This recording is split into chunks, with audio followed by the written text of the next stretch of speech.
బాన్సువాడ పట్టణ కేంద్రంలో 37.50 కోట్లతో నూతనంగా నిర్మించే 100 పడకల ఏరియా ఆసుపత్రి భవన నిర్మాణ పనులను రాష్ట్ర ప్రభుత్వ వ్యవసాయ సలహాదారులు బాన్సువాడ నియోజకవర్గ శాసనసభ్యులు పోచారం శ్రీనివాసరెడ్డి పరిశీలించారు. అనంతరం ఆసుపత్రి నిర్మాణ పనుల పురోగతిపై కాంట్రాక్టర్తో వివరాలు తెలుసుకుని నాణ్యత లోపం లేకుండా నిర్మించాలని సూచించారు. ఆయన వెంట మున్సిపల్ చైర్మన్ జంగం గంగాధర్, స్థానిక ప్రజా ప్రతినిధులు, నాయకులు ఉన్నారు.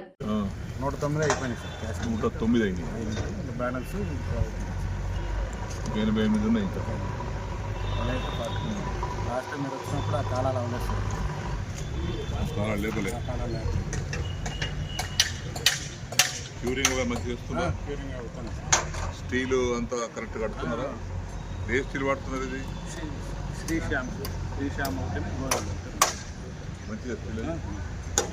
అలాగే మన టెస్ట్లన్నీ ఇది డిపార్ట్మెంట్ చెకింగ్ అనేది. ఇప్పుడు